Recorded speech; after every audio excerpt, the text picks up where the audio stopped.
guys, how are you all? Welcome back to another segment of Cloudy Pops where I talk about all the music that I've been listening to recently. A lot of you guys gave a lot of really awesome suggestions in my last video. I do listen to everything that you guys suggest and that comes out from KBS, SBS, Mnet, all of those different shows. So I'm super excited to share with you guys a lot of music that I've been obsessed with in the past week. There's been so much new music. I've been like hyped on everything. Everyone seems to be having a comeback these days, but then again, it's K-pop. Who is not having a comeback? So first, we're gonna go through a general rundown of music. The very first thing I wanted to talk about was Tiffany from SNSD. Her new album is called I Just Wanna Dance, and I'm so excited that it's come out. Ever since Taeyeon's solo earlier this year, I've been like so pumped for Tiffany's first solo debut album, and it's finally here, and I'm so excited. Tiffany, I love you. Tiffany's mini album has 6 different tracks. You could pre-order them on iTunes, or you can stream them on Melon and grab them from the Korean music sites. The first and title track is called I Just Wanna Dance. She's been performing all week and she's already won twice. Congratulations, Tiffany. And I'm actually really surprised at how mature the entire album sounds. I mean, SNSD is a little bit sassy, a lot of sparkle, a lot of girl power, but I was surprised that Tiffany's own style was a little bit more mature. It was like really urban, really city-like, and it kind of encompassed like 90s to 80s styles with a bit of EDM, a little bit of house. And I was surprised how well all of these elements kind of work together. The second track is called Talk, and then there's Fool, which is my personal favorite on the album. And then What Do I Do? Yellow Light, Once in a Lifetime, which is such a relaxing and such a great song, and an international version of I Just Wanna Dance to round out the album. I'm super, super excited that the album is finally out. I want to see Tiffany perform every single one of these songs. She's done most of them on music shows already, but I really, really want to hear Fool live. So that's her. Akmu, Akdong Musician, also released their first mini album this week. Really awesome tracks. They're all really relaxing. Akmu is a brother-sister duo from YG Entertainment, and they kind of like cover a lot of different styles. Do check out Akmu's new music video. It plays with a lot of different colors and a lot of like abstract concepts. Next song that I'm into is The Day by K-Will and EXO's Baekhyun. Baekhyun isn't my favorite vocalist from EXO, but I adore K-Will. I'm obsessed with all of K-Will's music, and his voice is amazing. He's like the king of ballads and OST songs, okay? I love K-Will, and I really like that they kind of paired him up with Baekhyun because some of the textures in both of their voices are a little bit similar. But what kind of unsettled me in the song was the fact that K-Will has a much more deeper interpretation of ballads because he's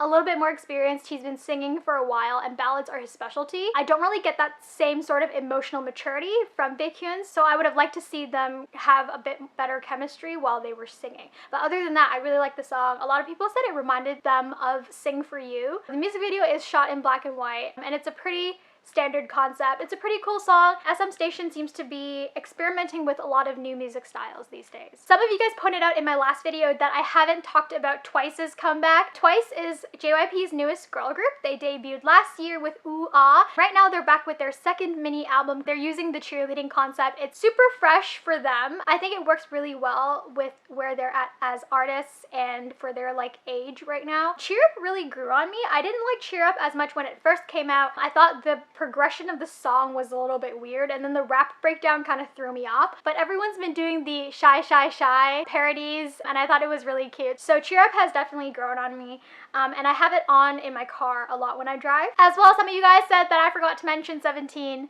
17 is like the biggest group of boys I've ever seen on stage, and I say this while I've like stanned Super Junior and while I have followed EXOs, and there's still so many people in 17 for me to try and like distinguish.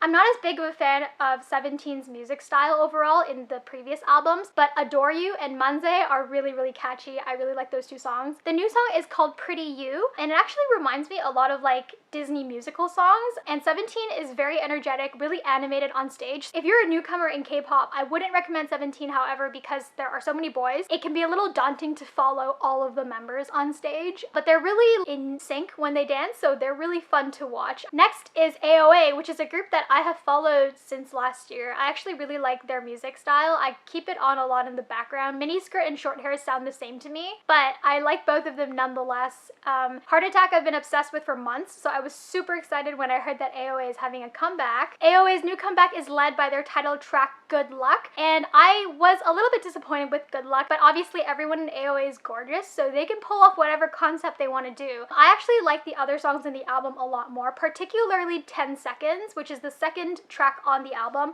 I'm really glad that AOA actually performed this on the music shows. If anything, I think it's a stronger song than Good Luck. Good Luck, however, experiments a little bit more. It's not as upbeat as Heart Attack, but it's definitely still got that kind of sass factor. I still think it's a little bit early for summer and beaches, but maybe it's because I live in Toronto, while all of Asia and the rest of the world has already gone into like summer season. Finally, the last thing that I've had on my playlist this week is Crush's new album, Interlude. Crush has a really jazzy, laid-back R&B style. I've only seen Starship collaborations featuring Crush, so I'm kind of interested to see him play around with his own music style. The title track of the album is called Ooh Ah. I actually like two other tracks more. I like In the Air a bit more and Castaway because it gives me a more kind of airy feeling. I feel like I'm daydreaming, I'm floating. It's good music to have when you're kind of like brainstorming. Somebody asked me about IOI. I followed IOI a little bit when they were going through Produce 101, but I'm not as big of a fan of IOI. I think Dreamgirls is a really good concept. It's really great for a debut because these 11 girls are literally reaching their dream and starting their dream with their debut, so I think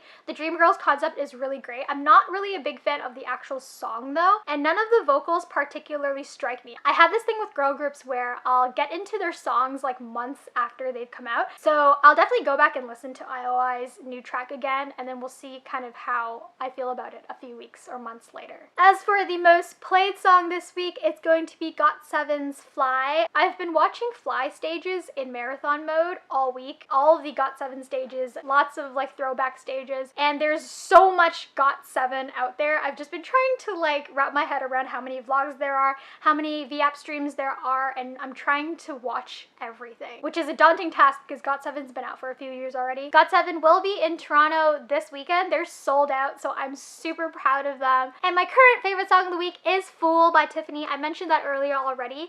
I think Fool has a really unique melody progression, and it kind of like caught me off guard when I first heard previews for it. Definitely go check out some of Tiffany's new music. It sounds really different from what you would expect from usual K-pop girl groups or female artists. Give her lots and lots of love. As for my personal comeback song, I didn't really have a particular comeback song, but in terms of old songs, I've been listening to Gimme by GOT7 from the Identify era. I think Identify is probably my favorite GOT7 album. So yeah, these are my Cloudy Pops for this week. I hope you guys enjoyed it and found something new to listen to. I know B.I.G. recently came out with a new song called Aphrodite, so I will be listening to that as well. If I've missed anything or if there's an artist you guys are obsessed with that I haven't mentioned, definitely leave that in the comments below. And if you guys are excited for more fandom vlogs this week or new Cloudy Pops next week, don't forget to subscribe. New videos are coming all the time. Until then, I hope you are all well. Thank you guys so much for watching, and I will talk to you guys in my next video very soon. Bye!